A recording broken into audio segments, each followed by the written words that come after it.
Okay. Welcome to Dick Boys Podcast, where we have the dicks so you don't have to. I'm Ryan, here with my best pal Adam. How you doing, Adam? I'm doing pretty good, Ryan. How about you? I actually wanted to talk about what happened to me at work the other day. What's that? So I keep fucking...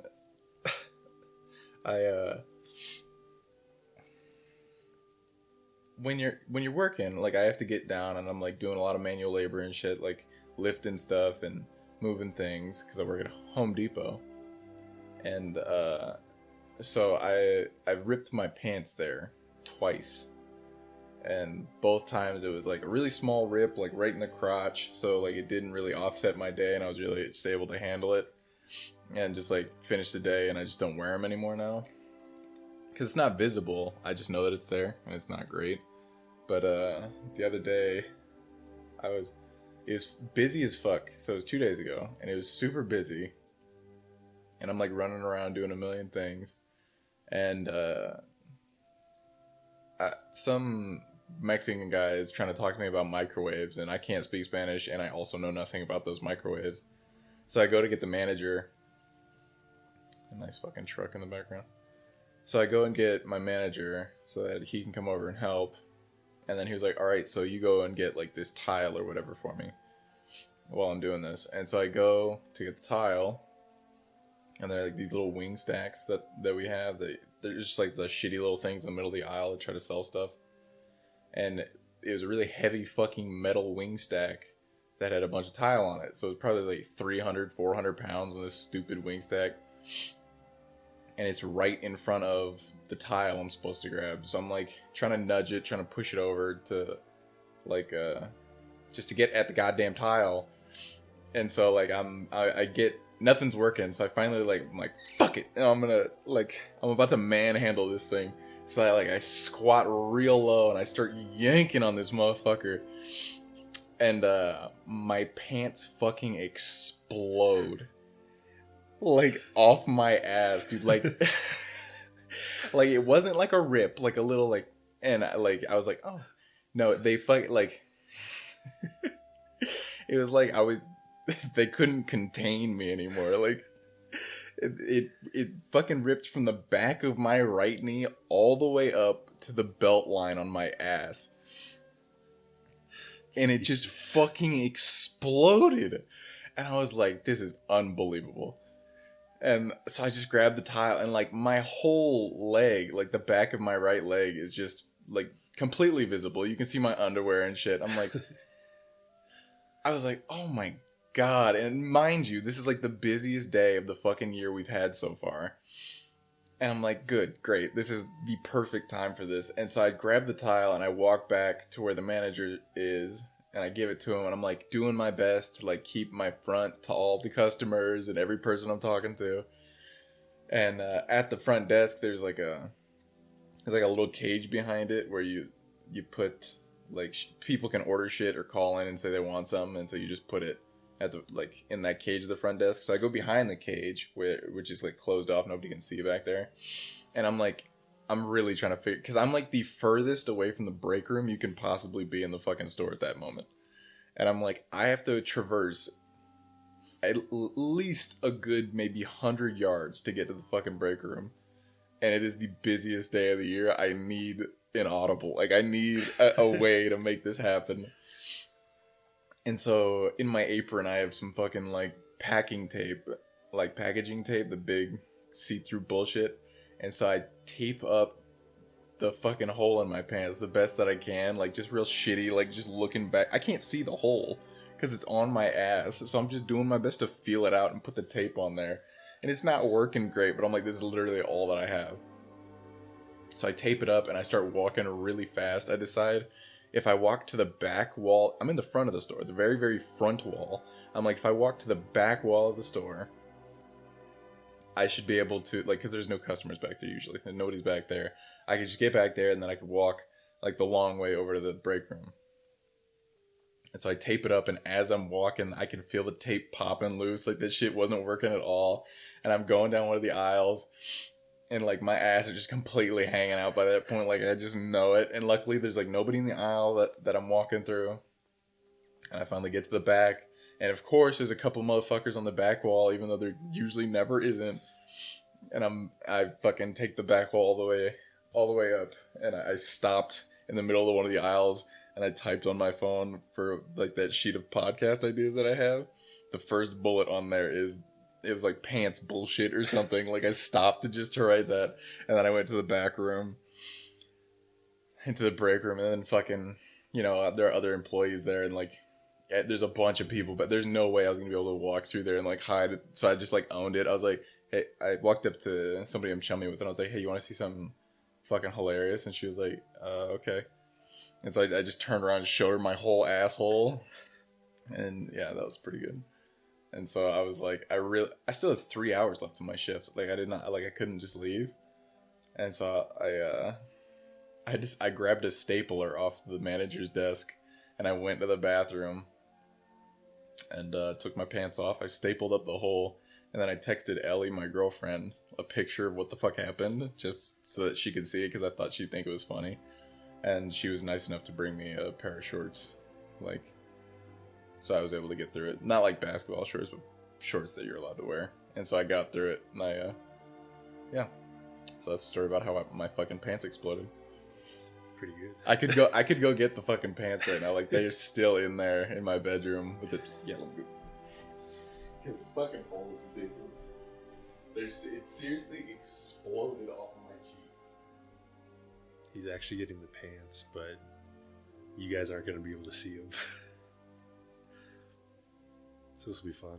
Maybe on the video he'll put a picture of the pants just for you guys.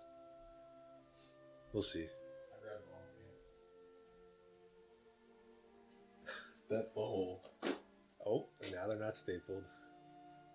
Oh my god. This is the hole that was sticking out of my fucking... That is massive. My ass was just hanging out of these pants, dude.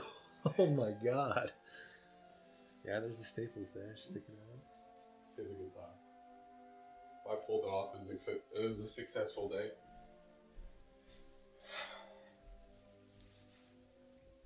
So yeah, it's probably the most interesting thing that's happened to me in the last week. You got anything, pal? What was the one note you wrote down for the podcast? The one note. Well, it was like a note about something we talked about the last podcast, because we were talking about some people at our work, and you kind of told me like don't use their names and stuff. Yeah. And then I was thinking about it later. I was like, I cut that out of the last podcast, by the way. Really? Yeah, I really? cut that part where we were shit talking to people. Well, I was thinking about it. I was like, well, that's how they acted and treated people in public. So why do we not have the right to talk about Yeah, them? that's fair. So I don't know.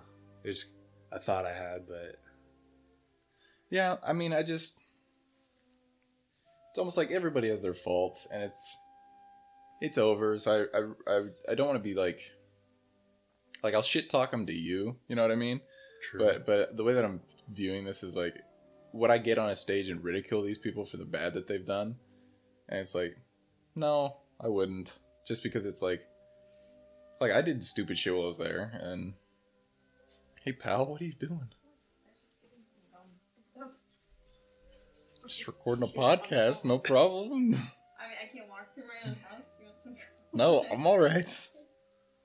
My girlfriend just came in after her shower with nothing but a towel on to grab gum out of her backpack. Dude, I just ate some onion. Okay. I guess her onion breath was more important than clothes. What was this? Yeah, so I wouldn't... I just felt kind of weird shit talking those people. Just because, I've done shit too. Hey! My cat trying to jump on the microphone. Being a little bitch like always. I seriously wanted to beat her ass the other night when she fucking... Because she messed up the export for the podcast once. Talking about the cat, by the way. Yeah. Yes, my girlfriend. She fucked up the export once and I wanted to beat her ass. No, dude, that's my little cousin. I shit you not. That's my little cousin. What the fuck is he doing out there? No, wait, no, his dad lives in this, Quit touching the stand! Stop. His dad lives in these apartments somewhere. Makes sense. But Yeah, we got like 4. Yeah, the cat fucked up the export once. Because it takes like 7 hours to export a fucking video this long. And so, stop trying to bump the stand! And so, I left it open overnight, and she fucking like made the computer reset by sleeping on the keyboard. And then so I left it open later in the day when I went to work. And but I like put the fucking screen down a little bit because it's a laptop. That way she couldn't sleep on the keyboard. And then she stood on top of the fucking laptop and closed it and slept on that and ruined the export. So yeah, I wanted to throw her through a staircase and then have her for dinner. This nasty little bitch. It's funny that you mentioned that because me and my other buddies were joking about like the coronavirus and like stocking up and stuff. And I was like, if it comes to it and we run out of supplies, I like my cats. I'll say it right now. God damn. I see you have some masks over there. Are you scared, bro? No, yeah, obviously. All the like CDC and everybody's being like, it's not a matter of if, it's a matter of when. And so you just have to be prepared. So like all the time when I'm at work talking to people and shit like that, like they have hand sanitizer around, I'll try to put it on a lot. And yeah, apparently it's touching your face with your hands is the worst. Like like wearing a mask isn't even that big a deal. It's like one of the last. It's like keeping your mouth clean, and you're using the mask as like a breath strip. You know what I mean? Like like brushing your teeth is the equivalent of not touching your face with your hands. I think it has to be like transferred through like water molecules kind of thing. So that's why when you like sneeze or cough, that can get onto you. Yeah. And then transfer that somewhere else. But I mean, can't that shit stay? Because like it's a water molecule. Can't that shit just be on handles? Like it's not like in the air type of thing. Yeah. Okay. Which is interesting. But yeah. So he's referring to some masks I have on my desk because I bought them. Because Home Depot, they've got we're out completely. People buy them like every time we have a box come in and then we put them on the shelf. It's gone in an hour. Sounds about right. And and so they were putting some out, and I was like, I'm about to go on break. So I went on break, came back out, and bought a couple packages of them, just in case, I need to go to Walmart and get some hamburger meat and don't want to die over it. But yeah, I'm pretty nervous, especially since there's so many people in Nebraska with it. Yeah, because they're bringing them here to Omaha too. Omaha? As quarantines. Yeah, somewhere. It's like one of the military bases around Omaha. No. Is it the military? I thought they were taking them to UNMC. Maybe.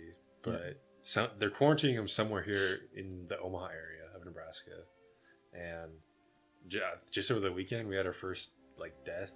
The second death was today. Yeah. I mean, granted, they were very old people. And they were probably on their last ones anyway. Nasty old but bitches. They were confirmed to have the coronavirus.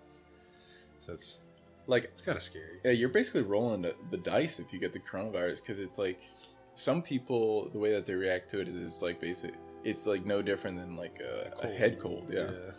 And then other people, it's 15 to 20% of people, you die. Your body begins to shut the fuck down. Well, I think it's only 2% mortality rate. No. It's 15 to 20% of people that have that bad reaction to it. But the mortality rate, more like a flu or worse. Okay, I got you. But but then again, 2% mortality rate is fucked up. Is 4 times the flu. Yeah. It's ridiculously high considering how easy it is to transfer, and that's why it's dangerous. And plus, I mean, it might go up. I don't know. No, I was reading an article that was saying, chances are good that the coronavirus is just going to sweep the planet, and the people that live are just going to live. Yeah. Which is going to be nearly everybody, but there's going to be a lot of people that die to it, and it'll just be a big event, pandemic type of shit. And, I mean, it's unlikely, but, in the last podcast, I was kind of coming off a cold. That could have very well been the coronavirus. If I get the coronavirus off of you, motherfucker.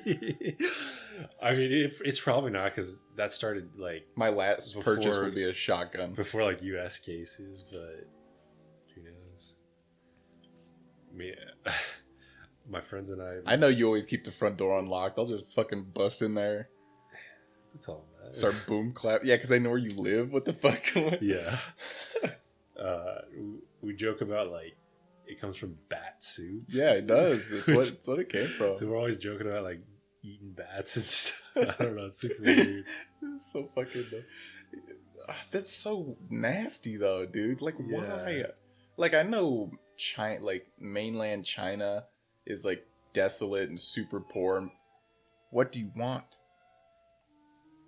It's basically like a third world country, and like they shit in the street and stuff like that. But it's like, come on, you gotta cross the line. Like, you gotta draw the line somewhere.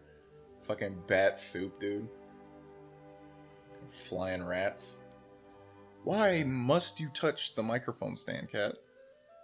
Rats with cool leather jackets. Yeah, big nasty teeth. Have you ever seen a bat? Besides at the zoo? Yeah.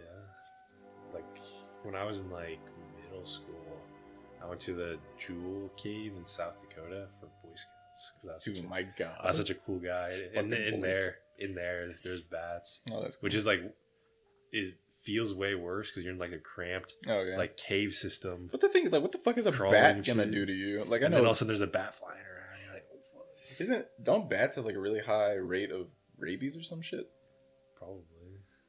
That's like the worst they could do to you, though. You just go get a 3-foot needle in your stomach and you'd be fine. It's not like they're gonna ravage the fuck out of you.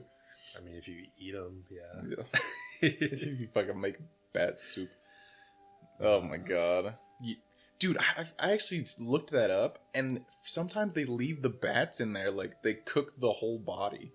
Oh my God. Like, whole, and then they just put it in a fucking dish or something. Imagine just eating the stomach off a bat.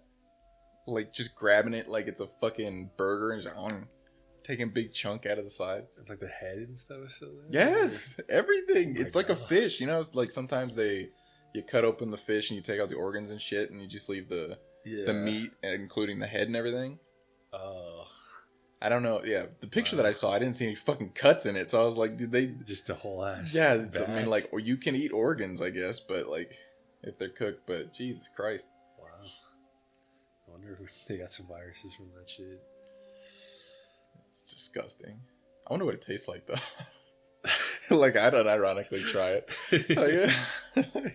I gotta know. Especially if 1 million people die from it, I'd be like, this needs to be, like, I need to see what all the hype is about if this many people...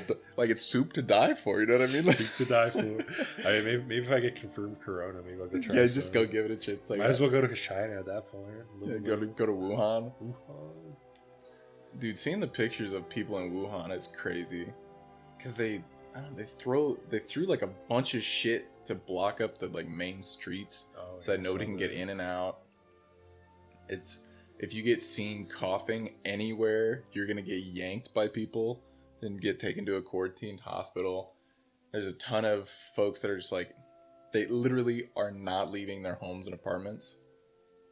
And it spurred like a bunch of shit in China where I saw this one dude, to raise activism, recorded himself, like he measured out his living room, which it was tiny, dude. Like China has such a large population.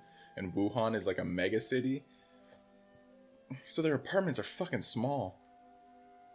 His living room was like 13 feet by maybe like 10 feet. It was super tiny. And it was like super cramped in there. He had a ton of shit. And so he ran around his living room, around like the coffee table that he had, took up the majority of the space. So he's running in this like thin gap around his coffee table, around his living room. And he ran a ultra marathon doing that, which is 100 miles. Which is inside. Can you imagine that motherfucker being your upstairs neighbor? Oh my God. For 22 hours or however. No, there's the world record for an ultra marathon is 11 hours. But so yeah, like 20 plus hours. You hear a motherfucker upstairs running in a circle. Why would he even want to do that? Well, he does that like. He does that competitively, apparently. Like, that's what he does, and he, like, so I can't... He wants to keep on doing it. Yeah, he's like, I can't go outside to run, so I gotta run somewhere. Now, do you think America will get to that point where everyone's just staying inside? I don't think so. And, I mean, if it does, like, there are things that you can do. If that does happen, I'm buying goggles to go with them fucking masks over there, and I'll be wearing those shits every time I go to Walmart. I am not getting sick. I'm not paying those fucking medical bills. Are you kidding me? Maybe in Canada I'd go wearing my normal outfit, but fuck that shit, dude. And we were joking about wearing like full hazmat suits to class. I wonder how much those cost. You can get them at Home Depot, I believe. I don't know how much. I mean, they're not like a fucking. Like, they're probably for like home models and stuff. Yeah. So they're not super high grade, but I'd imagine they're good enough to, like, if they're good enough to keep, you know, paint fumes and shit. Keep from the Wuhan virus. Yeah, it'd be good enough to make you not get murked. In one of my classes, there's a lot of Chinese exchange students in there. Okay. And we joke that if a single one of them coughs or wears a mask, we're gone. Never coming back. Dude, I'd be legitimately nervous. Like, and because at the beginning of the semester, I was like, I wonder if any of these guys traveled back to like visit family. Yeah. The thing is everything started around Chinese New Year. Yeah. Which is like, it's basically like their Christmas almost. Like, you go home and you see family and friends during that holiday. And so it's like the worst fucking time for a giant virus of people traveling home and then back to wherever they were for that stuff. Then one of my friends who has like a 3-hour night class, apparently like 30 minutes in, somebody in the class started coughing, and the teacher just packed up and left. 30 minutes in of a 3-hour class. God damn. That's a... Oof. The teacher? Did they say anything? I don't know. It was not my class. Just packed up and left. That's iconic, dude. If you know, like the SpongeBob meme, I gotta get out of here. Yeah, dude. Oh my god. That's rough. Oh, that'd be great though, if you're in the class. Yeah. Yep, I'll get out of here too. You're like, oh, free grade. I'll just email the dean. Yeah. I mean, I'd be perfectly content if all my classes transferred to online. I'm okay with that. Yeah, dude. Fuck. Online classes are so much easier. You don't have to go out and fight off the coronas. Yeah. Or since I'm in CS, all the sweat loads, the BO. Yeah, dude, you imagine somebody stanking up the room with their cough and their nasty fucking hygiene. And you know guys like that would be hacking up like nasty loogies and shit too. Like, you could hear it be wet in their throat when they're coughing. Yeah. When I was like in the prime of my cold, like last week, I had to go to class in the packed one, 50 students in a small room, every seat's taken, and I was just sitting there like my nose running. I'm like, this is awful. I hate this. Luckily, I wasn't like sneezing or coughing to where people just run. But I think if I was still taking classes like that, and I wasn't, I think I'd wear a mask. I think I'd legitimately wear a mask. The thing is, though, is if it ever gets to the point where I start wearing those masks, I have to shave. Oh yeah, because it doesn't seal. Yeah, it doesn't seal if you have a beard. Yeah, I don't know. I don't know if I'd be able to get myself to do that because I have a pretty beefy double chin. Doesn't look good. Deaf or looking a little bit better. Yes. That one. No, see, bro, it's the survival of the fittest. If I'm not capable of surviving, I shouldn't survive. If I'm one of the 15% that reacts poorly, it's over then. Yeah, I'll just take the L. It's fine. Dude, we're making jokes, dude. What if this like actually becomes like a world scale thing? Not if, when. No, I'm talking about like what if it mutates and it becomes everybody gets the bad version of like it. Plague Inc. Yeah, or what if like one of us dies if we get it and die, and we're in here talking shit. Are the memes worth it? Yeah. Definitely. I go to your funeral and I bring this audio clip of you going. He's like, yeah, if survival of the fittest, man. If I don't make it, then he wasn't the fittest, and there he is in that casket, just like that. That bubbled casket, so none of us get infected. Jesus, what if he's like one of those diseases where your skin like boils over? It's definitely not, but that'd suck. Oh, I'm so sorry. Your car door? No, the door. I tried to get it with my foot. I'm really sorry. Okay, see you guys later. Bye. Yeah.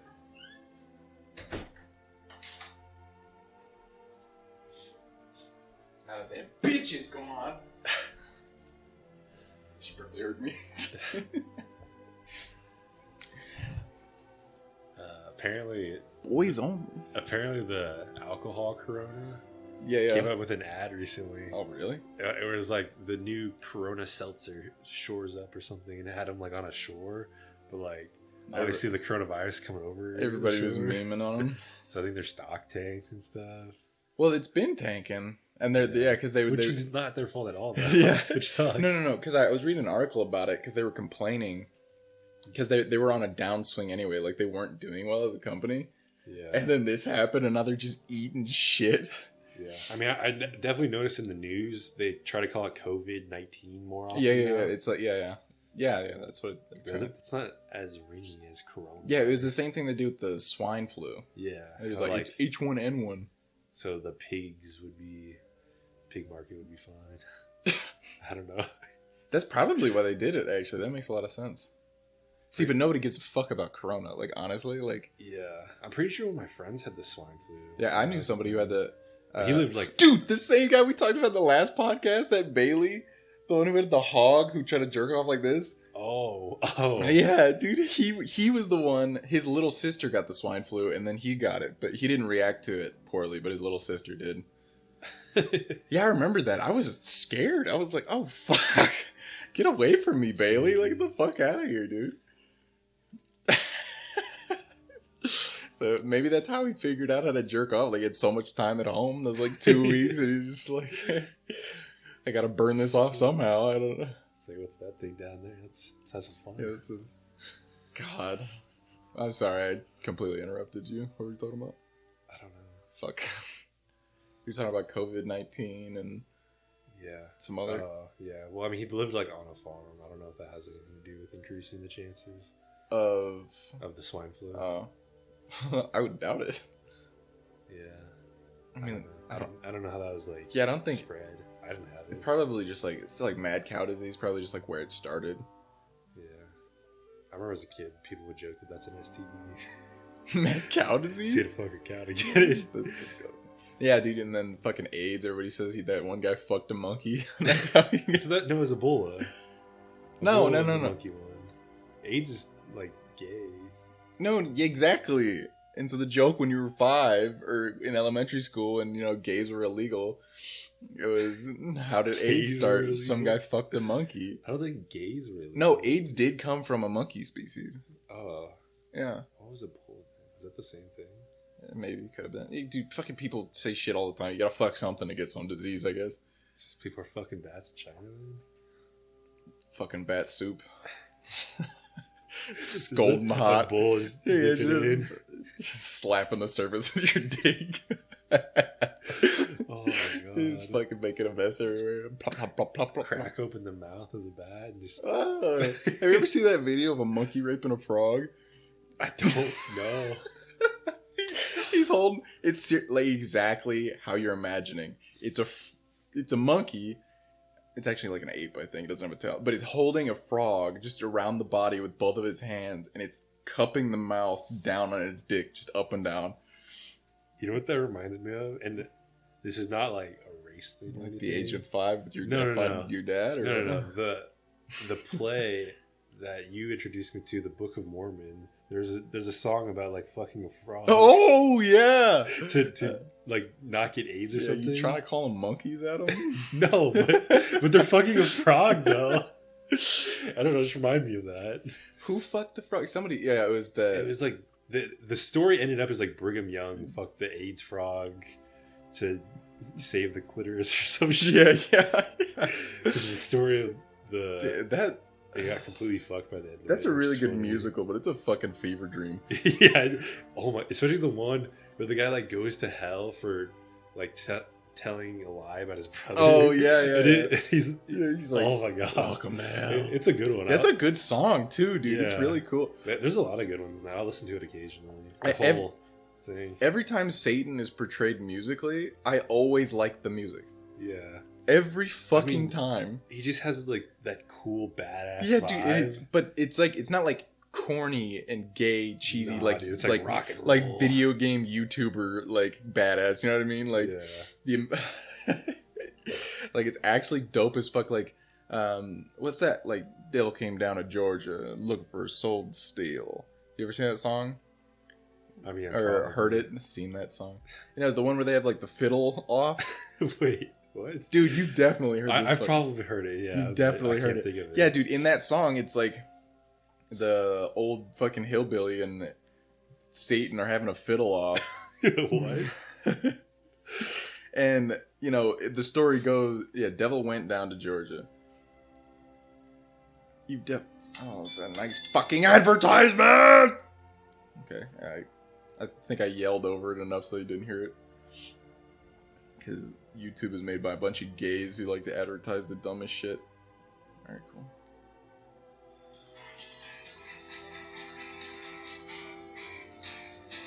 I'm gonna have to cut this part. Yeah.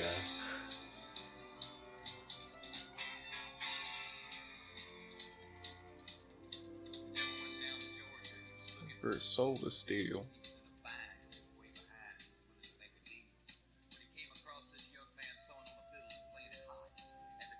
Playing it hot. No! Fuck. Okay, my point is, the devil part is the...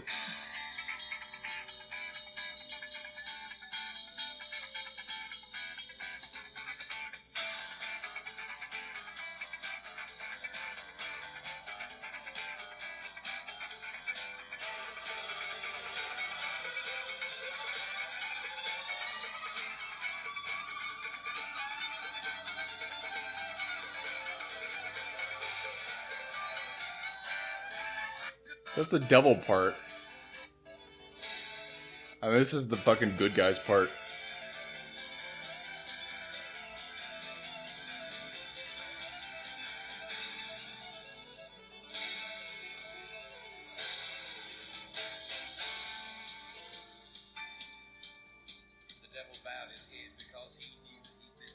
Which is some bullshit. The devil won. The devil won. I don't give a fuck how well you can fiddle. That shit sounded awesome. Oh, we're on the devil. Huh? Dude, I think it's interesting. There's like the whole like Satanist branch of religion, but like in that one, everything's like super moral. Yeah. Which is weird. It's like the only way that I could probably like, because I have like watched a documentary and shit about that, and the only way that I can see people like being about that is it's like Epicureanism versus what's that? What the fuck is the other one? Oh, Stoicism or something like that. Where Epicureanism is like, I think is Epicureanism. Whatever. It's whatever the fucking ancient like Greek or Roman philosophies are. They were at odds with each other because one was like, life is short, so fill it with joys. Like if you enjoy eating, eat. If you enjoy whatever, do that. And then Stoicism is like fucking hunker down and expect pain and make yourself like able to withstand pain as much as possible and make yourself uncomfortable on purpose all the time so that you're ready when the storm comes. And so maybe Satanism is like, you know, life is short, you know, lust and shit like that is useful for having a good time, and Christianity could be like, fuck that shit.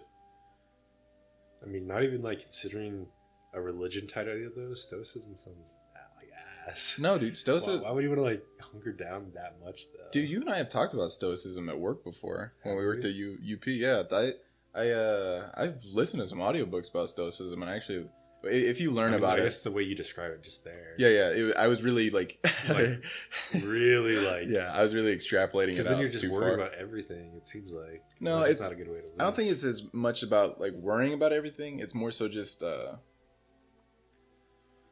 It's really hard to put. Like it's pretty close to Taoism in a way. It's the basically the mantra of it is like one of the main things about it is, can you control it? Like to everything in your life. It's like if you're worried about something, you ask yourself, can you control it? If the answer is no, then why are you worried about it? There's nothing you can do. If the answer is yes, why are you worried about it? You can do something to take care of it. Interesting. And that's like the main thing, but also. So yeah, and then it's about having like discipline and making yourself be able to withstand being uncomfortable, so that if there's ever a time when you're forced into it, it won't destroy your life. So some people that practice stoicism, like if they have a lot of money, they'll do a week or two, like once a year, where they'll allot themselves like $200 or $100 or whatever, and that's what they have to get through that amount of time with. Like, of course, unless like somebody dies or something happens. I think it would be an interesting experiment to see what it's like to be homeless. Yeah. So just like for like a week or two, just get yourself like really dirty and some grungy clothes, and then just go live on the street, and then see how well you can do to like get back into it. And I think about that, but then at the same time, I wouldn't be able to do it the same way they can, because they got that to that point for some reason that I obviously didn't make. Yeah, exactly. And so I would have such a different mindset than them. Yeah, usually. So I could do well, whereas them, something in their mind just isn't working right, or something to where they can't get out of it. I feel like people like that, most of the time it's like mental illness or like addiction and things like that makes it so that, you know, any money that you do get addiction, it's just going to suck that up, because that's a sickness in and of itself. So it's like if you're saving up to try to get enough money to get an apartment or something, or, you know, get a car or do anything, the addiction is just going to suck up all that money, and you're not going to be able to buy anything. You're just going to stay homeless. But yeah, if you were to just get dropped on the street with nothing, you could go get a job at McDonald's like pretty fucking easy, like, yeah, or a place like that, and then within, because I would still be able to talk like pretty you would, you wouldn't have like mental issues, like you'd just be able to. It would take you some time, but I'd say maybe in 6 months your life would be back to, you know, pretty comfortable. Yeah, which I don't know, you kind of take it for granted. And then another thing that to like branch off that, like I don't suffer from like anxiety or depression, so I have such a hard time like imagining what people go through on that. So in my head I'm like, how can that even be that bad? Yeah, but it's just because I can't relate to it. And like sometimes I feel bad about that. Yeah, the anxiety thing I've never had. I know my older brother has it, and yeah, dude, just based off of, you know, the way that he like recounts it, like it's some fucked up shit, man. Like I would not want to have to deal with that. But I have had depression before, and that is by far, like, I'd rather be sick for a month. Like, I'd rather have another concussion and shit than have to have depression. Like, I don't know, it sucks the soul out of life. Like, you're no longer, nothing has any joy to it, it feels like. Like, no matter what you're doing, like, and, yeah, that shit is not fun. But I feel like for the most part, if you're depressed, like, this is totally not a blanket statement, but I feel like for a lot of people, and what it was for me at the time was, I was like depressed actually just because of like where I was at in life. Like I wasn't doing anything that was meaningful. Like I wasn't, I felt like I was living. I wasn't living. I felt like I was just existing. Like I was just coasting through day to day, and I wasn't actually doing anything that like amounted to anything for me. And yeah, dude, just makes it gray. Makes life fucking gray. You listen to a good song and like you can understand it and like know that it's a good song, but you don't feel it anymore. It's dookie. But yeah, I would fucking hate to be somebody that's just got like your wires are messed up and you just have clinical depression and it's gonna come up and you're gonna face it your whole life type of shit. People that do that and then they grow to be like an old man, like that takes some fucking strength. I tell you what. Goddamn. Even like people that end up like committing suicide when they're like middle aged, like 40 or 50. Like you knew that they were probably struggling with that for a while. Yeah, a long time. And the fact that they made it that long is it's noble. It's heroic, dude. Like that's like you just get worn down by it. Like fuck. And like obviously it's still very sad and stuff, but damn, makes you think like you could have been there for him. Yeah, shit like that makes me wonder. Like, And, you know, some people get, like, those like, serotonin supplements or whatever, and those... Not supplements, they're... they're fucking diagnosed medication, but it just gives you more serotonin in your brain so that you're not... It's not as gray, but, you know, those are super addicting, and those can fuck people's lives up. It's like... Then you're relying on that. Yeah, feel good. exactly. And then, but fuck, man, all the research that's been done with, like, psychedelics and shit like that, and there's no real, like, downside to them. Like, you can have a bad trip or quote-unquote challenging trip, but it's like, fuck, man, like, that's worth it. You go through 10 hours of hell, and then you can, and then it's over. It's not like getting addicted to something. And there are a bunch of stories where people take, like, 4 or 5 doses, and then they're just not depressed. Ever. Like, they're just good from then on. But, you know, and it's like, shit's still illegal. It's not something that would be helping a lot of people. It's kind of turning around now, you know, with a bunch of studies being done, and they're starting to use MDMA to treat PTSD, which, like, works really well, and they're using a bunch of different drugs to, like, cure different things.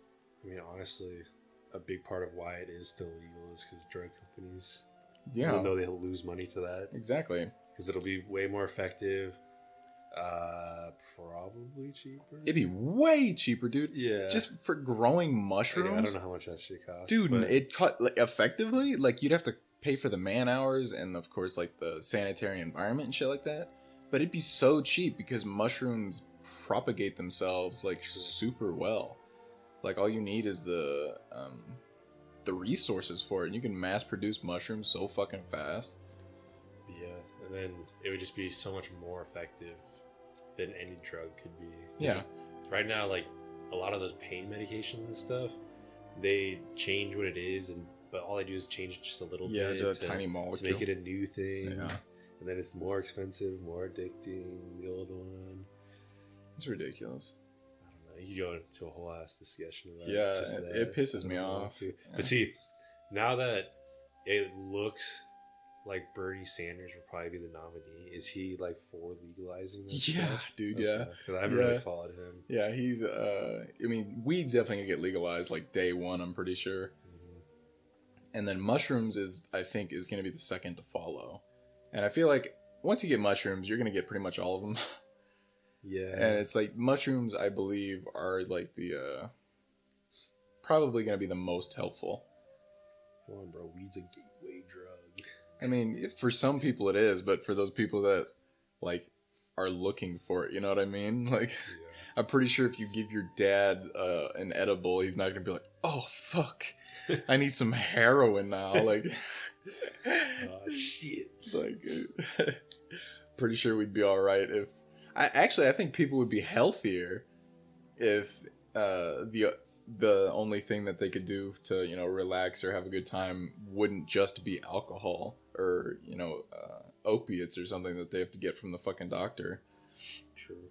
Because alcohol definitely has a lot of downsides. Alcohol is the most dangerous legal drug. Everybody thinks it's nicotine, but it's like, nah, dude. Alcohol fucks you. It's poison. It's poison. The reason you feel good when you're on it is because it's fucking with your brain because it's poison. Well, plus think how many, like, accidents happen from it. Yeah, too. exactly. Nicotine doesn't really cause accidents. Yeah, and I've never heard of it causing an accident. I mean, nicotine, it kills you slow, Yeah. but, like, alcohol does the same thing, but the rate at which it fucks your body up is faster. And of course, you know, all the mental things that come with it, plus that addiction is far more debilitating than addiction to nicotine. Because if you're addicted to nicotine, you're just gonna go have a smoke break at work. If you're addicted to alcohol, you're gonna show up fucking super hungover, probably still, like, a little bit drunk all the time to work. Fuck, you might even be sneaking alcohol places and shit like that. Like, that'd fuck you up. Yeah, just go home after work and get drunk again. Yeah, exactly. Repeat the cycle. Yeah, plus being addicted to alcohol and then trying to get off of it is, like, one of the hardest fucking things, because you can't stop cold turkey because you'll fucking die. You have to detoxify your body slowly, so you have to, like, work your way down with the amount of alcohol you're having, and then you can just like spike it back up if you fuck up. So that shit would suck. So yeah, dude, why is weed not legal already? Like, do people even get addicted to that? Like, well, yeah, the there's same rate to weed, to alcohol.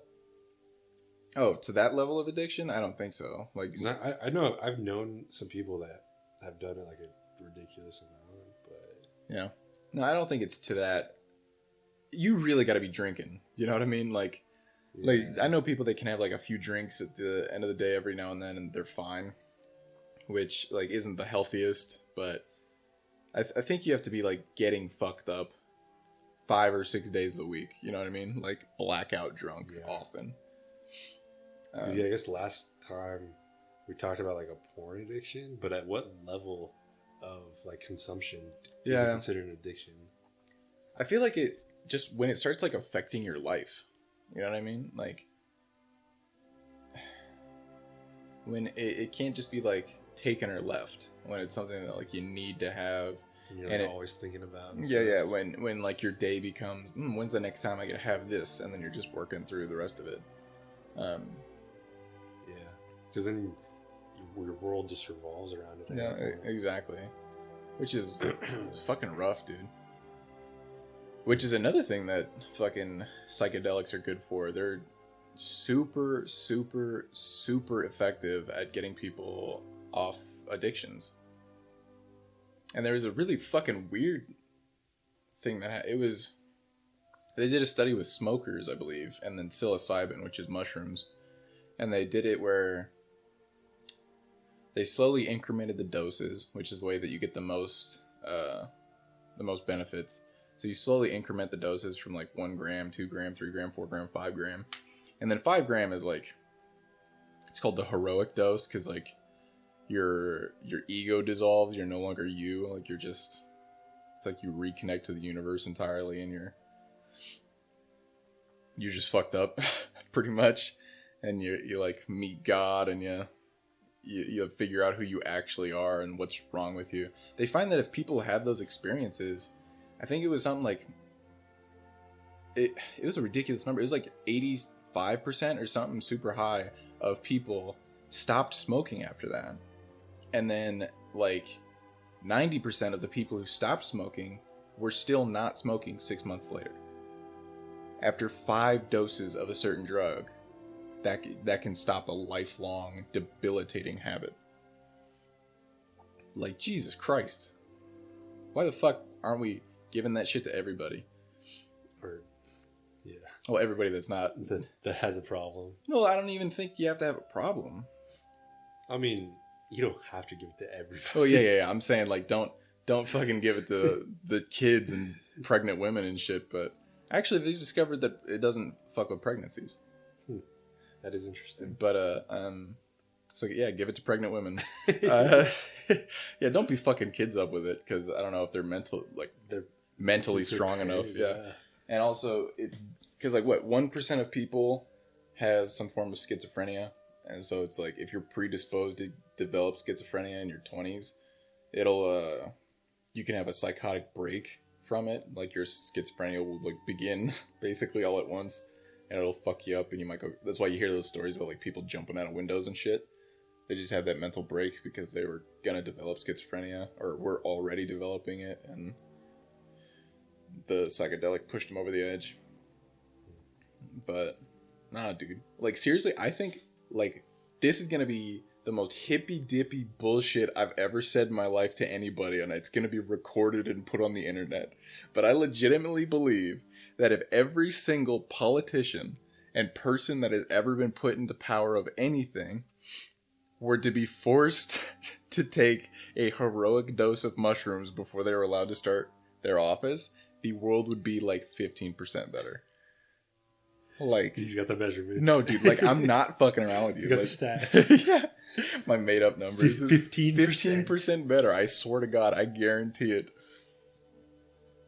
Apparently I do that all the time. I get shit for that from my girlfriend and her sisters. I'll be like, I'll just throw out percentages. Some arbitrary number. Yeah. Let's see, 17.5. Percent better, yes. No, but yeah, I actually think the world would be better if people had experienced that. Now, do you want to talk about politics on this at all? Not really. Okay. Not really, dude. Just because it's like people aren't going to change their minds. Yeah. Like the only way that we'd influence anybody is if somebody under the age of like 16 was listening. You know what I mean? True. Well, I don't know, because some like issues are interesting to talk about. From just like a non. I mean, I guess we're already talking about that kind of stuff. Well, kind of, but I don't know. Something that kind of scares me is how like socialism can eventually turn into like communism. Oh yeah, because of how it makes people rely on the government for so many things. Yeah. To where eventually they see it as like the only thing, and that. Well, that's why you want that. Like it's like democratic socialism. You put socialistic aspects into a democracy. So like free healthcare and and universal basic income and shit like that. That becomes just guaranteed jobs. Some other shit, which is true. You yeah, just add on to it. Yeah. Slowly, it could be a slippery slope, but slowly move on to, because like I don't know. But then I could also be like, democracy could lead into fascism, and just because that's on the other end of the spectrum. Like, here's one issue that I feel strongly about that both Bernie Sanders and Elizabeth Warren are for, and that's forgiving student loan debt. I feel like that should never happen, because it should never be forgiven. It should never be forgiven because so many people have already paid into it and paid off their student loan debt, and they won't get anything out of it. There's millions of people that don't go to college and don't take on debt, and they won't get anything out of it. So it'll only be, and there's people like me who won't have student loan debt. I won't get anything out of it. It'll only be for people that went to college and took on student loan debt. And that's a minority population of the country. And that's why it just doesn't make any sense to do that. I mean, I think you gotta, like, what do you mean by forgiveness, though? They say forgiveness as in, here's your loans, we're taking it away. You don't owe any money anymore. That's Elizabeth Warren's plan. I think Bernie's isn't as dramatic. Yeah, I thought Bernie's was it's bankruptable. Like I thought his isn't as dramatic, but he still has loan forgiveness in his plans, and it's not right. I mean, the loan system is fucked up, though. Yeah, like there needs to be reform to it, and there needs to be better education around it, so students, 18-year-olds, and college shouldn't cost as much either. Yeah, so they understand what they're getting into and know the risks of, like, okay, you're going to take on $20,000 to $30,000. Like, here's how long it'll take to pay off. But you shouldn't be just removing that from people. Like, that just doesn't work. Yeah, I don't know, man. I don't have a horse in this race. I haven't researched it at all. Like, I don't know. I feel so strongly about it because I'm so proud of not having any student loan debt. And then there's a potential that all these other people will be in the same boat as me, and they didn't try for it like I did.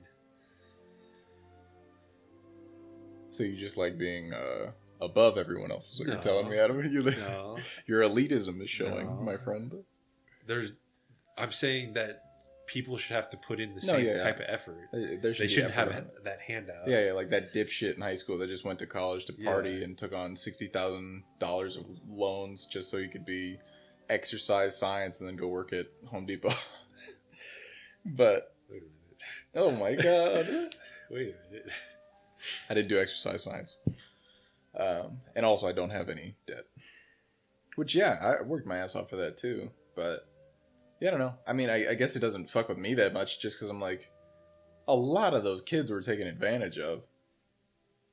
Like a lot of them. Not all of them. Like there are a lot of people. And plus student loans, like some of them have pretty good rates and it's a decent loan to get. But there's some people that just get fucked. And also, like, there's no cap on them. You can't go bankrupt on it. Like, see, that stuff I agree with. You should be able to bankrupt. There should be a cap on how much you can take out and things like that. Yeah, but that's one of the things Trump did that I liked, is he put a cap on student loans, and then he was trying to take it away. Oh, really? Recently. I was like, what the fuck are you... What You did one good thing? Yeah, I was like, can you stop? Can you stop?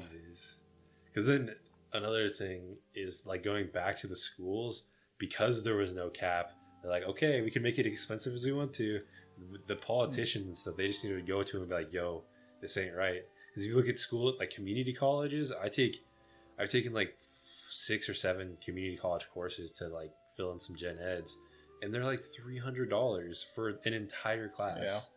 Yeah. And like, yes, the quality is a little bit less, which is bullshit, dude. But I really think, like, depending on where you go, like, it's even higher. Like, my girlfriend went to the local community college for like art stuff, and dude, she was getting taught by like world-renowned artists and shit, like people that were like super high up in their industry for art, and like they were just doing it to give back and to like, because they wanted to teach the next generation and shit like that. It's like, what? I'm getting taught computer science by some dipshit that's never been in the industry. Yeah, like, I definitely have professors that they graduated college, went to graduate school, and then became a professor. Yeah, and then went back. Yeah, exactly. Like you don't have any relevant experience. It's like, fuck yourself, please and thank you. There should be an age limit on how old you have to be a fucking professor. No, you have to have a work experience at least. Yeah. Of so many years. Like so 5 years work experience. Talk about something. I know, like, I don't know how true this is, but I know like business has that problem too. Oh, really? Where they'll just teach out of the book, but they don't have business experience themselves. That's what, like, I'm taking an entrepreneurship class. And when I was going into it, I was very concerned that the teacher didn't have any entrepreneurship experience. And I think he does.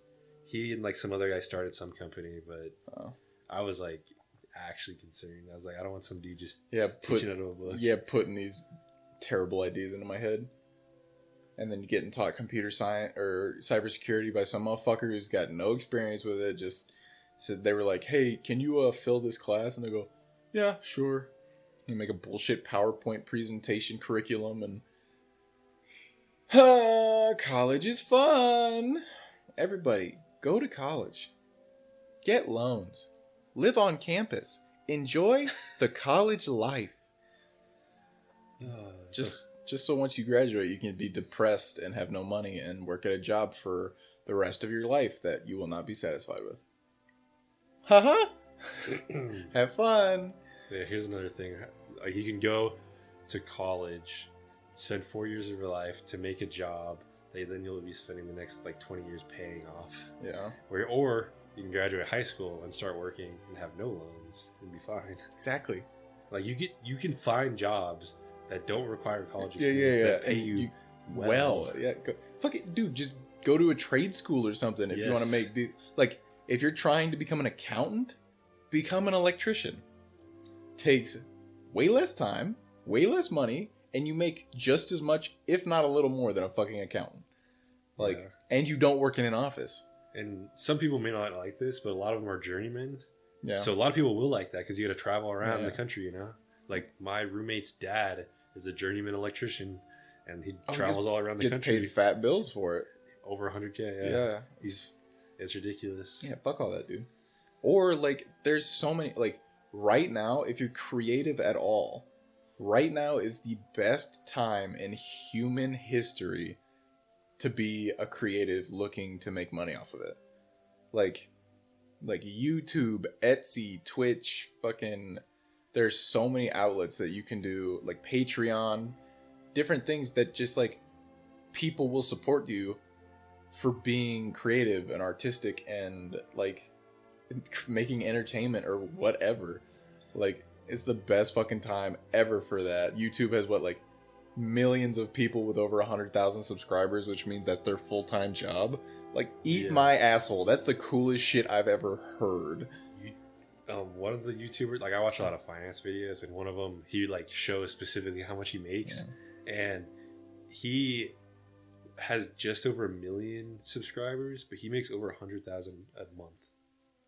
A month. Okay, that's probably because he's like a family-friendly channel, and he can make it. And then the education channels get way better money, and he's probably getting sponsored. That's the potential, though. Yeah, but he's also teaching people economics. I don't know. That's true. And then Patreon, I didn't realize you could make so much because I was looking at one guy's Patreon, and people pay $8 a month, which isn't that much, especially with how much good content they usually give you. Yeah. But then they have thousands of people do that. Yeah. So they make like 10,000 a month if Dude, they're like yes. popular. Dude, if I was to do Patreon, if I was to get to the point where I could have, seriously, not even fucking with you, $1,300 coming in a month from Patreon, I could make that shit my full-time job, as of what I'm paying right now. It's like, I don't know how much Patreon takes out of it. I'm pretty sure they probably take like a quarter of it or something. Quarter of it, so we'll go divide it by like 5 to be specific. So you only have to get 260 people to subscribe monthly.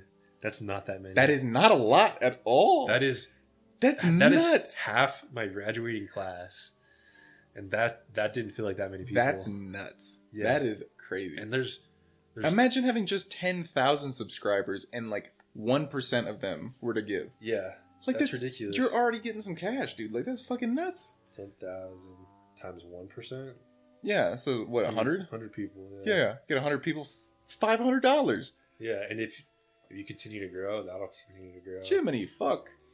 Yeah, dude. Like, there's seriously one of my biggest inspirations ever is a guy on YouTube, and he's also makes music. For his music, his like artist name is Jakey, and then on YouTube he goes by NakeyJakey.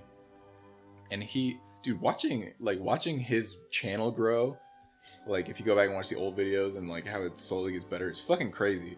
Because there's this one video that he made that I watched, and it was like maybe his 30th, 40th video or something. And in the comments, everybody is like, dude, you're getting robbed. You should have way more than 400 subscribers. And I was like, fuck, dude, he had 400 at that time, and he's got like 8 million now. And the video that had 400 was like 2 years ago. Holy shit. And I was like, fucking Christ. And dude, for some goddamn reason, I connect to that dude so much. Like, just the shit he talks about and the way he talks about it is like he's got issues, and like he knows what he likes, and he's a bit insecure in like the things that, like who he is or like what he wanted to do in life, and he didn't know where he was going, and so he just like ran it for those things, and like it worked out for him, and like fucking God, dude, like that, I don't know. I really hope I can look back one day and be like, I took a similar path, because fucking the way he talks about shit and what it would used to be like for him, I'm like, motherfucker. You know, give me a call so you can speak to what you were like, speak to you back when you were my age, huh? Yeah, that would be super interesting. Yeah, it's so fucking weird to see that and to feel that. And then his music, dude, it makes me like, it makes my sweat glands open and every fucking hair follicle in my body turn into a goosebump. Just 'cause, like, I like music, and I'm a bit musical, and I've made music with friends and shit like that, and it's so fucking difficult. Like, it's so hard to make shit that sounds good, but he's insanely good at music too, and he's become, like, he makes money off of that now too on Spotify. Like, he's got like a couple million monthly listeners, and he's only got like 5 or 6 published songs, and I was like, oh, motherfucker, dude, stop. Quit being an inspiration to everything I want to do with my life. God damn. There's certain nights that I'll have where there were a couple times where I'm just like, because I think this last year, the age of 19, I think, was like the year of my life where I felt the most complete in who I was. I was like, you know, I was working really hard. Like, I had discovered Jordan Peterson when I started that. And so I started working really hard on certain things, and I was really doing my best to be like better. And yeah, things were coming together. Like, I was pulling my life together, and it felt good. You know, I was in college getting really good grades. I was in a really good relationship with my girlfriend. You know, I was getting internships, getting good jobs. And I felt really stable and like good with who I was and how my life was going. And then at the age of 20, at the end of 19 is when I did that like incrementing dose of mushrooms to like the heroic dose. And that was like the perfect cap on it. I did that right before I turned 20. And it just showed me like it showed me a lot, first of all. I could make a 6-hour podcast and all that shit. But, you know, it opened my eyes to like a lot of things as to who I was and what I should be doing, and I realized that I wasn't going to be happy with some of the stuff that I was like going for. And so then the age of 20 was like realizing how much like how disjointed my life was and the things that I was going after, and trying to figure out what I actually wanted to do or who I wanted to be. And yeah, I've had nights where it maybe like 1 a.m., dude, just imagine me up in the dark on the computer. That's the only light source. Like on the computer, like that, like almost hollow feeling in my chest of just like, I don't know what I should be doing or who I should be or like what I want to do or where I want to do it, or just feeling lost in the entire sense of the word. And yeah, I would just watch that dude's videos and I'd be like, my fucking God, like, this is what I want to do, or I want to do something like it. Like, I want to be creative. Like, I need to be creative. And yeah, I remember I was watching one of his music videos, and it's seriously, till this day, one of the coolest fucking and most creative music videos that I've ever seen in my life. And this is so cringy and gay, but like right when the first like break in the song, you know, because it slowly like builds and builds and builds and builds, and you get all that pressure in your heart and your soul for the song, and then it just fucking opens up and blasts your dick hole off. And in the music video, the way that he made it was he recorded his desktop screen and he put it on the Windows Classic version. So it looks like a 1990s computer with like all the like shitty gray boxes and stuff. And he synced up a bunch of different like movie clips, and like he made the backgrounds change. The editing in that fucking video probably took him months, like 5 or 6 months. There was so much editing. It was crazy. And then this is also, I really like Dragon Ball and Dragon Ball Z when I was growing up. Like, I watched that shit all the time. And at the very peak, like the first peak of the song where everything breaks, he shows like one of the earliest episodes of Dragon Ball Z when one of the main characters, Piccolo, he's coming back to get Gohan because he like left him in the wilderness to fend for himself or whatever. And he's coming back to see if he was dead or not, basically, to see if he like survived and hardened up. And when he gets up there, you just see him standing on a ridge, and then Adam, like you hear Gohan yelling, and then fucking rocks just explode everywhere around Piccolo. And in that music video, he puts just one little clip of that part about to happen in the center of the screen. And then right when everything explodes, like around Piccolo in that scene, is when the music when the music drops and everything happens. And then he puts like 10 of the same clip behind the first clip. And it's super cool because the way that the rocks like all break apart, I don't know. Something about it, seriously, like, it lit me up like a fucking Christmas tree inside, dude. Like, I was just like, ugh, that fucking guy. I'm gonna meet that motherfucker someday, and I'm gonna be like, you changed my life. Fuck yourself. Please and thank you. And then I'm gonna be like, look at this. I did this. This is who I am now. Partially because of you. And I hope it's good shit, and I hope he likes it. Because fuck, man. He definitely helped me through my the age of 20 a bit. And now I'm 21. I'm not in college for that shit I was doing before. I am doing creative things more often, trying to figure out how to, like, now I'm working on, like, me, like, on the, like, my habits more than I am, like, where I want to be going. I'm actually, like, moving towards something and figuring out how to, like, buckle down and work on things consistently and stuff like that. So, yeah. Kind of bright, kind of also super nerve-wracking, because I don't know if anything is going to work out. I'm kind of like working at Home Depot, getting paid a pretty meager living, and working full-time, so it's taking up a lot of my day. And just trying to get through it, trying to figure out how to make it happen. I mean, sometimes the risk, I don't want to say risk, but like the threat of not making it. Yeah. Because you like work at Home Depot and stuff pushes you harder to like do well and make it happen. And I've been thinking about that too. Like my older brother right now, he's doing like a bit of YouTube and he's pretty fucking consistent with it. Like gotta give him props. He makes like vlogs and stuff, but he got his fucking degree for like physical science or some shit. That's whatever it is. He could become a physical therapist if he wanted to, basically. And that's not what he wanted because he was a doctor.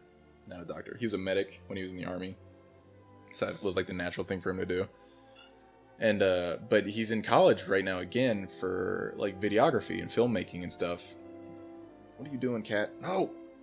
And like recently for my birthday, my family was kind enough to get me a camera because I know I've been doing YouTube stuff. And it's the same camera he's got, and I'm like I've done videography things before, and like I know I could do it, and I'm thinking about like going to the community college to take some classes for it, maybe get my associates, and then like do some like contract work for people, like freelance stuff. And it's like I'm worried about that because like what if I do well at that? And because what I'm chasing right now is what I really want. Like I really, really want to make it in a creative sense, like through YouTube or something. And it's like, if I put my energy anywhere else as a backup, am I going to not make it in the main area because I was setting up that safety pad so much? I feel that. Because then you're like setting yourself up to do that. Yeah. Instead. You're almost setting yourself up for the failure. Because like, yes, it's probably like a safer route and stuff, but it's because then you'll get into a habit of like, okay, I'm making money. Yeah. This is what I should be doing. And of course, you get it being creative and things like that, like having credentials, and the more work that you do, the more people will pay you, and like you get better, and like you start making more money, and it's like, yeah, I don't know. What if that became my full-time job? And I mean, it'd probably be more enjoyable. Definitely, but probably not the most enjoyable. Yeah, it's not what I want to be doing by the end of the day. Because like YouTube is like, obviously YouTube wouldn't last forever, I don't think.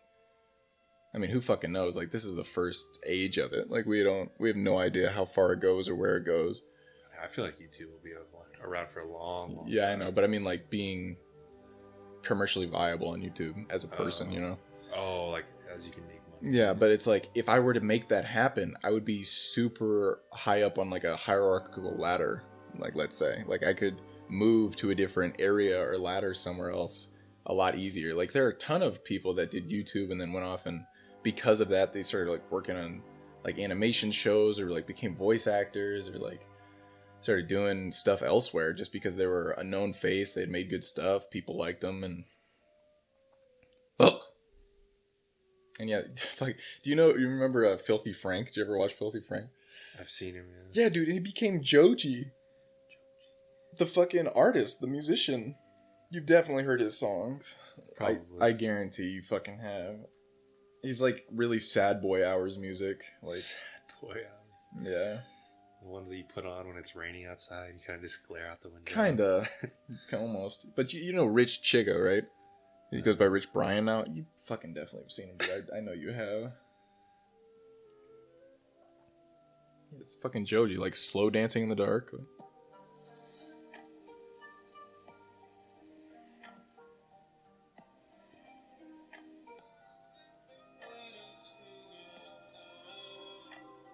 It's Filthy Frank. I've never heard that, but okay. Interesting. Well, you definitely heard some of his music. He's got 14.3 million monthly listeners on Spotify. So, I mean, when you can funnel your YouTube background into that, yeah. And then once that pops off, then other people will see it and stuff. I mean, a lot of people that listen to him probably don't even know he's Filthy Frank. Nobody. Dude, that's the fucking craziest thing about NakeyJakey that fucks me up. I found his music and his videos separately. Oh, really? Separately. And then just later found out. Yeah, and then I saw on his channel when I was like looking through the archives that music video, and I was like, no fucking way, dude. I was like, you are kidding me. And then I watched that music video. And it put such a fucking fire in me. Interesting. See, like you know this, but they don't. That like I'm not as creative, you know? Or as like in touch with that. So like you talk about this stuff, and I'm like, yeah, that sounds pretty cool. But then I think about myself, I'm like, yeah, really. you wouldn't want it, yeah. Which is completely understandable. I see the shit that you can see yourself doing and like you enjoy. I think I would kill myself. Probably. I'm not even fucking kidding. Like if somebody said you have to do this, and it's not for anybody else's sake, it's just to go on with life, you have to do this. I'd be like, okay, bye. Like I'll see you in the next like go around. Like I'll be a redheaded girl from Malaysia or some shit, and that'll. I mean. Like, yeah, the reason he was saying I know this and you guys don't is because we did personality tests one time that they're like 10. It's one by Jordan Peterson. I like Jordan Peterson a lot. If you listen to these podcasts, you're gonna find that out. And he's got like a really scientific, like good, like studied personality test. And it takes like an hour to do, and then it tells you exactly who you are, like down to the fucking T on like the big 5 personality trait thing. And Adam in the creativity slot, the openness, got 0%, dude. The 0th percentile of all people. He's more creative than pretty much nobody in his personality. Like the questions are like, yeah, if you were to go on a hike, would you stop to like look at the scenery and things? Like, do you enjoy going to museums to look at paintings? Do you enjoy like reading poetry? Yeah, shit like that. And learning about like literature. None of it. And he put strongly disagree on all of that shit. Yeah. Meanwhile, I think I got like the 80th percentile or some shit like that for the creativity. Good stuff. Oh my god, I still remember the day when he showed me his scores. Dude, I was losing my mind. It was fucking good. But I gotta give it to you, like, so at the college UNO, I was trying to go and do game design, but they didn't have like any outlets for that shit at all, so I started a club to get that shit going, and I ran it for a year. And it was awful. It fucking sucked. But I learned a lot. And Adam came to like one of the meetings, and we were doing like a level design thing, like drawing stuff out at somebody's house, and it was fun. And I gotta give it to you. You're pretty good at that. Like you could put ideas together pretty well. But I don't know. It's like a certain creativity that only has like analytical outlets. Yeah. I think the reason you're so good at it is because I heard somebody describe the way you make games, and it was the perfect fucking the perfect analogy. It was like the way you like think about going to see going to a concert. The same way people string together notes and things to like bring out a feeling and to induce emotion and like an experience like that touches people, like that's art, you know. Mm-hmm. And you know, you do that by making the music, and you're trying to evoke feelings and things like that through video games with the same engineering and type of like process that it would take to build a bridge. Like it takes a bunch of math, a bunch of like computer science knowledge, engineering, shit like that to make a video game. You're trying to create a concert out of bridges. Cat just bit Adam and I had to give him a slap. I don't call out a bite. Yeah, she nibbled, but I've been bit much harder with my own she knows not to bite. But yeah, I don't know. It's like I don't really feel like one thing Ryan was concerned with when I told him about that is like, how do you like enable yourself to like feel creative and stuff? And like honestly, I get that outlet through like programming and stuff. Like on the weekends I have to work on my capstone, but like I enjoy that a lot because I see myself creating that. Yeah. And like, yes, it's not like artistic or musical or anything, but like that's my way of like thinking about something analytical and being able to see like an outcome of it. So, I mean, like I think there's an argument to be made that there's upsides and downsides to being creative and to not being creative. Like obviously if you were to ask somebody, they'd think creativity is a virtue, but like fuck man, I couldn't and will not work in an office again. Yeah. A lot of people feel just fine in offices. Like I definitely feel just fine. Yeah, I get depressed, so it's like. But see, at the same time, like I'm programming as my job, and like I just said, like that's kind of my creative outlet. And like, yes, I would rather be like at home and not in the office. Yeah. But I don't mind going into it. Yeah, but just the thought of working like that for more than a year is soul crushing to me. Like I would not be able to fucking do it, I don't think. Yeah. Like I need a way for it to be creative. And then I found out that the game design industry is like just like any other software development industry. It's way worse. Yeah. Like you're just they have the crunch I think it's called. Yeah. Where that you work like 8-hour weeks. Yeah, because you got to get things out on time, or otherwise, like people will get fired and stuff. And it's like, oh no, they'll get it out and then they'll fire them. Yeah, exactly. And they'll hire you back for cheaper. It's ridiculous. It's fucking ridiculous. Yeah, you just get put in a machine and you're just a single cog, and it's no different than working on a financial system for somebody else. You get a little ticket that says what you need to go fix or what you need to create, and you create the teeniest, tiniest thing, like when a bullet is shot out of a gun in Call of Duty, like the impact, you need to make sure that there's like you got to make sure the fucking trajectory is programmed correctly or whatever. Like that's what you get to do, and it takes you months. Have fucking fun, dude. That's going to be a blast making those games. And it's like, I'd have to work in there so long to be able to get like maybe 10 years to become a higher up. And then maybe I'd get to be able to start working on like the conceptual fun shit. And it's like, get the fuck out of here. I am not doing that. Guys like Shigeru Miyamoto, who made Mario and Link and stuff like that is such a fucking rare soul of a man. Like, he had to know computer engineering because he had to make the hardware and like make the data fit into the fucking hardware. And he knew how to program the computer science end of it, how to fucking program those little tiny bits and bytes to fucking work properly on like such a restricted system and environment, just so that he could make something fun for people to play. It's like, to have the creativity and also like the technological like know-how and want to know how is crazy. I respect people like that so much. But yeah, fuck all that. I'm not doing that anymore. Maybe one day I'll make a game and I'll just make it on my own. That'd be another fucking thing, dude. If I was to become like, if things were to work out artistically on like YouTube or something, I could make my own game and there would already be people that wanted to see it. I wouldn't have to go somewhere and work my way up. Yeah. I could just have fun, hire a couple people and just work with friends to make something cool. And have a market ready to fucking like play it and see it, you know? Sure. Like that's what you think about when you're 15 or 16, going like, yeah, I want to make games. You think about making it with other people that care about what they're making instead of getting yelled at by a boss because you showed up to your Agile Scrum meeting a minute late. Interesting.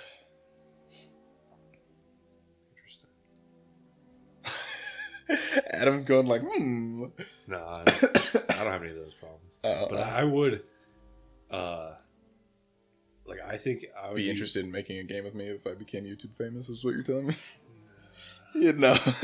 Making game, I don't know, maybe. If you had like a really good idea that like really inspired me, maybe. Yeah. But I could definitely see myself like starting on or getting to a point of creating like some software that could be marketable and make money, and then be able to like scale that into an actual business where I hire my own developers and stuff. Yes, I have no desire to do that.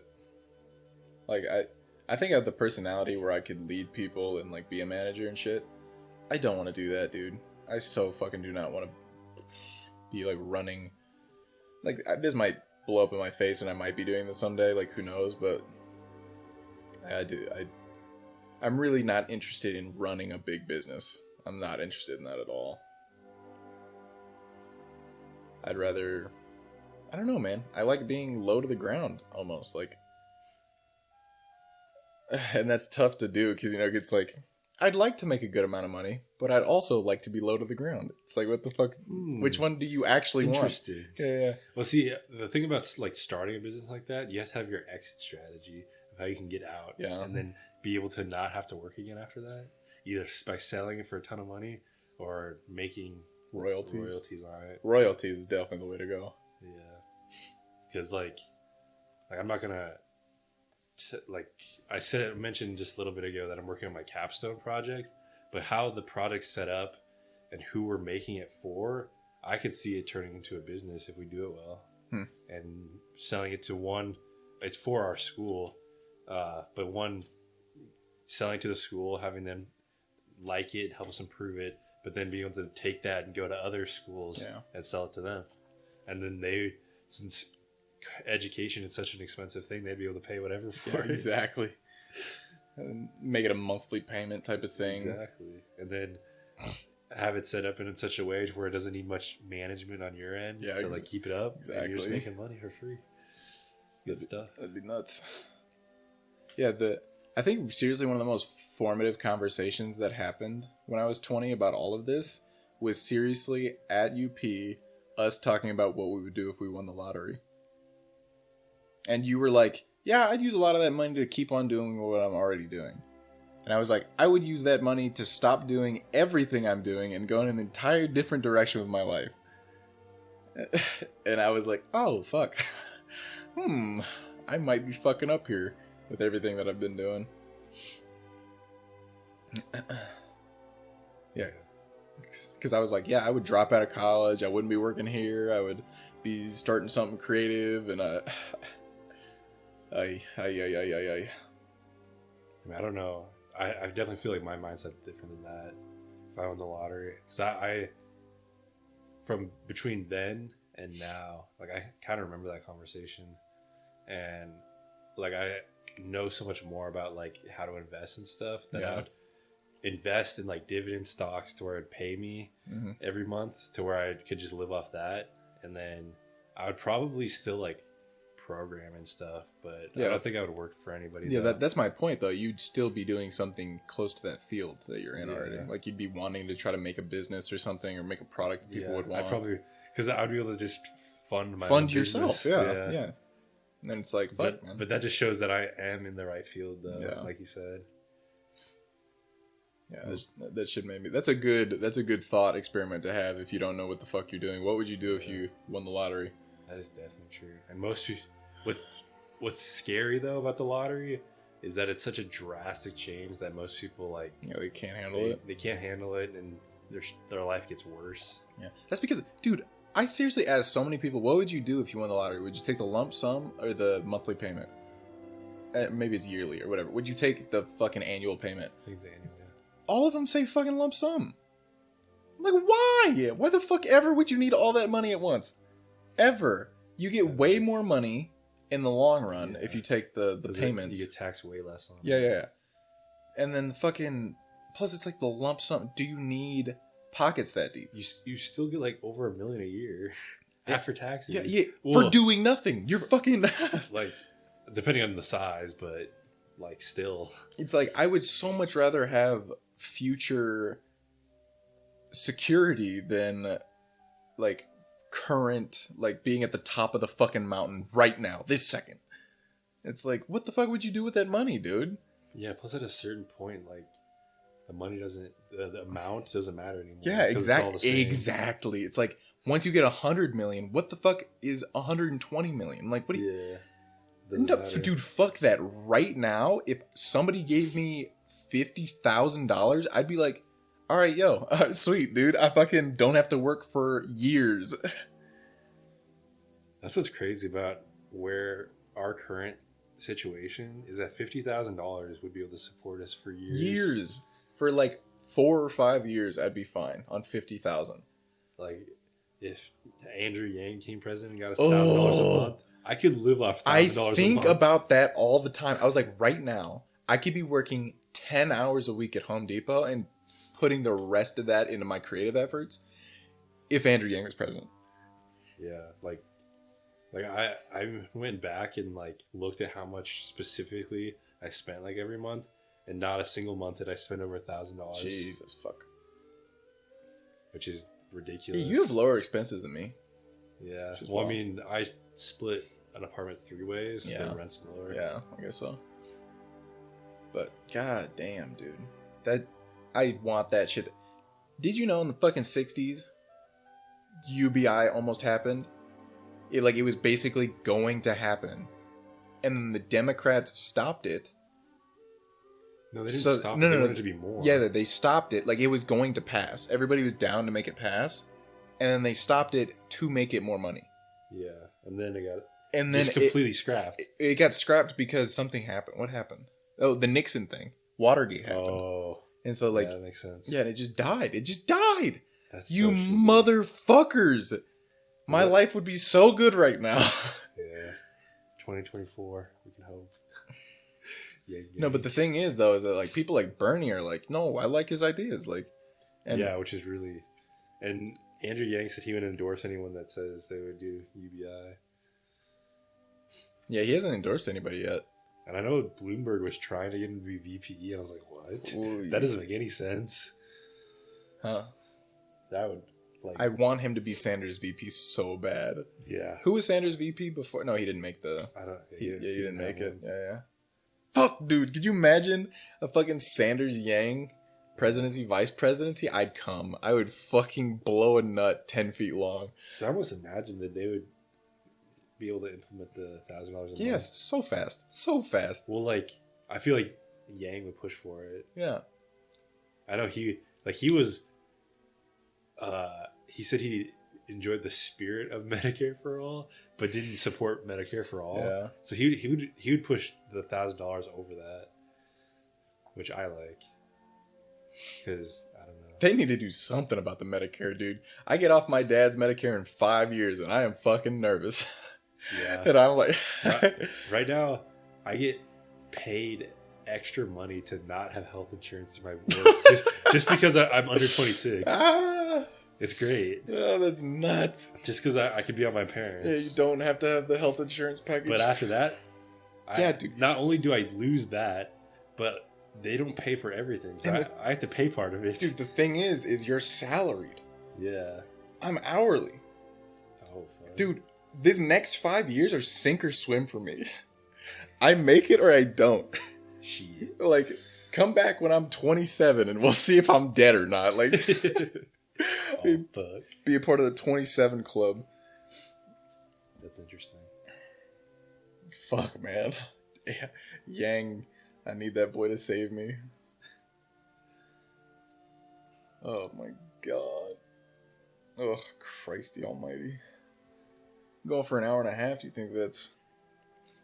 Probably pretty good. Probably good for... You gotta go? Yeah, because I gotta make dinner and then work on that shitty assignment. Damn. School sucks, drop out. Yeah, don't go to school. Unless you really know what the fuck you want to do. And even then, you should probably not. But anyways, this was interesting. Last time we were like fucking around the whole time. This time we got kind of serious. Yeah. But, well, thanks for listening, folks. You. And we will be back probably in a week if we continue this schedule. A week for us. Who knows how long it'll be for you. Well, hey, I got the last podcast is currently being uploaded. So True. So it has been, so it's under a week because we recorded on Tuesday and it's currently a Monday. So, yeah. Bitch is figuring it out, dude. I'm figuring out how to be consistent with my creativity. That's good. Okay, bye. Bye.